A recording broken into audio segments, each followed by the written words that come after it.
जो हक बाबा साहब ने दलित, पिछड़ों और आदिवासियों को दिया, कांग्रेस और इंडिया अलायंस वाले उसे मजहब के आधार पर मुसलमानों को देना चाहते थे। पीएम मोदी अपनी हर रैली में वार्न कर रहे हैं कि अगर कांग्रेस पार्टी सरकार बनाती है तो वो ओबीसीज को मिलने वाला रिजर्वेशन मुस्लिम्स को दे देगी। लेकिन क्या आपको पता है कि इंडिया के 11 अलग अलग स्टेट्स के मुस्लिम पहले से ही सेंट्रल ओबीसी लिस्ट का हिस्सा हैं और उन्हें पहले से ही रिजर्वेशन मिल रहा है। यही नहीं, केरला और बंगाल में मुस्लिम्स के लिए पहले से ही 10% रिजर्वेशन फिक्स किया हुआ है। तो क्या है भारत में मुस्लिम रिजर्वेशंस की बड़ी पिक्चर? क्या कांग्रेस ओबीसी का रिजर्वेशन मुस्लिम्स को देने का प्लान कर रही है? और क्या बीजेपी मुस्लिम रिजर्वेशंस को अनकॉन्स्टिट्यूशनल बोलकर उन्हें खत्म कर सकती है? आइए इन्हीं सवालों को अनपैक करते हैं। बीजेपी का कहना है कि भारत का कॉन्स्टिट्यूशन धर्म के आधार पर रिजर्वेशन नहीं देता है, और ये सही भी है, क्योंकि इंडियन कॉन्स्टिट्यूशन में रिजर्वेशन सिर्फ 4 रीजंस की वजह से मिल सकता है। पहला, अगर आप शेड्यूल कास्ट यानी दलित वर्ग से हैं। दूसरा, अगर आप शेड्यूल ट्राइब यानी आदिवासी समाज से हैं। तीसरा, अगर आप बैकवर्ड क्लासेस यानी पिछड़ा वर्ग से हैं। और चौथा, अगर आप इकोनॉमिकली वीकर सेक्शन यानी आर्थिक रूप से कमज़ोर वर्ग से हैं।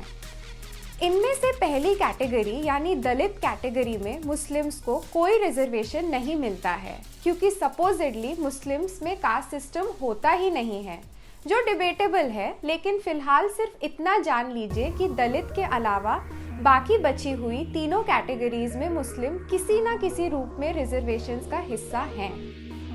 कैसे? हम आपको एग्जाम्पल्स के साथ बताते हैं। लक्षद्वीप आइलैंड्स 97% मुस्लिम मेजॉरिटी है, लेकिन लक्षद्वीप की पूरी आबादी को शेड्यूल ट्राइब कैटेगरी में डाला गया है। यानी लक्षद्वीप के मुस्लिम शेड्यूल ट्राइब कैटेगरी का हिस्सा है और शेड्यूल ट्राइब को मिलने वाले रिजर्वेशंस का फायदा उन्हें भी मिलता है। अब बात करते हैं ओबीसी यानी अदर बैकवर्ड क्लासेस के रिजर्वेशन की। इसमें सबसे इम्पॉर्टेंट चीज़ जो आपको जाननी है वो ये है कि बहुत से लोग समझते हैं कि ओबीसी का मतलब है अदर बैकवर्ड कास्ट्स, लेकिन ये गलत है।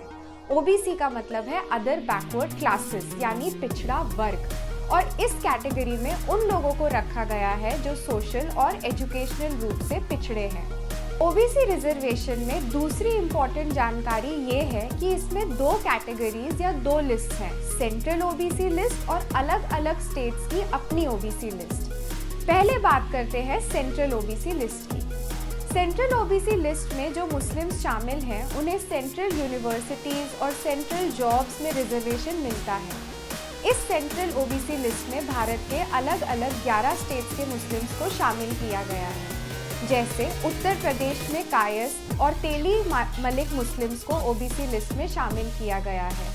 इसी तरह राजस्थान में जुलाहा मुस्लिम्स को सेंट्रल ओबीसी लिस्ट में शामिल किया गया है। ये सेंट्रल ओबीसी लिस्ट अभी आप अपनी स्क्रीन पर देख सकते हैं।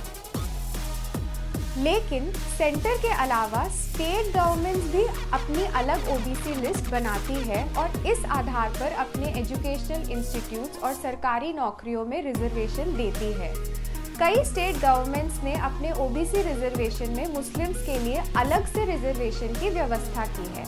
जैसे केरला में ओबीसीज को 40% रिजर्वेशन मिलता है और इसमें से 10% रिजर्वेशन मुस्लिम्स के लिए फिक्स किया हुआ है।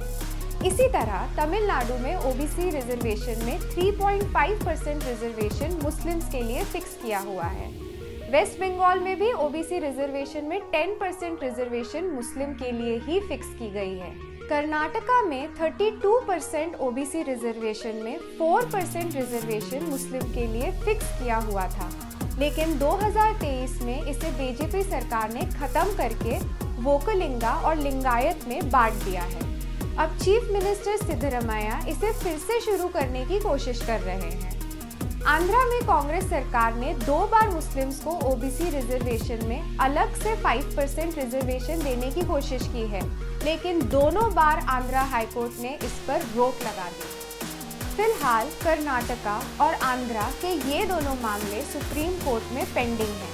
लेकिन सुप्रीम कोर्ट में इशू ये नहीं है कि क्या मुस्लिम्स को ओबीसी कैटेगरी में रिजर्वेशन दिया जा सकता है या नहीं, बल्कि इशू ये है कि क्या पूरे के पूरे मुस्लिम समाज को ओबीसी कैटेगरी में डाला जा सकता है, क्योंकि आंध्र और कर्नाटका दोनों ही स्टेट्स में पूरे मुस्लिम समुदाय को ही ओबीसी कैटेगरी में डाला हुआ था। किसी सर्वे की फाइंडिंग्स के आधार पर कुछ एक मुस्लिम कम्युनिटीज को ओबीसी कैटेगरी में रिजर्वेशन देना एक बात है, लेकिन पूरे के पूरे मुस्लिम समाज को ही ओबीसी कैटेगरी में डाल देना बिल्कुल ही अलग मामला है। और फिलहाल इसी कॉन्स्टिट्यूशनल वैलिडिटी पर एक बड़ा सवाल है, क्योंकि अगर पूरे मुस्लिम समाज को ही ओबीसी लिस्ट में डालकर उन्हें रिजर्वेशन दिया जाता है तो ये सवाल बनता है कि उन्हें रिजर्वेशन सोशल और एजुकेशनल पिछड़ेपन के कारण मिल रहा है या रिलीजन के आधार पर, जिसकी इंडियन कॉन्स्टिट्यूशन में कोई जगह नहीं है। फिलहाल बीजेपी इलेक्शंस में इस बात को बड़ा मुद्दा बना रही है कि अगर कांग्रेस की सरकार बनती है तो वो ओबीसी कैटेगरी में अलग से मुस्लिम्स के लिए रिजर्वेशन फिक्स कर देगी, जैसा कांग्रेस सरकार ने पहले आंध्रा में किया था और अब कर्नाटका में भी कांग्रेस यही कोशिश कर रही है।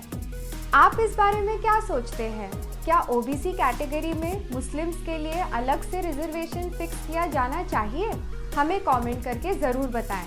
अगर आपको ये वीडियो पसंद आया तो इसे लाइक करें, शेयर करें और सब्सक्राइब बटन पे प्रेस करना ना भूलें। नमस्ते।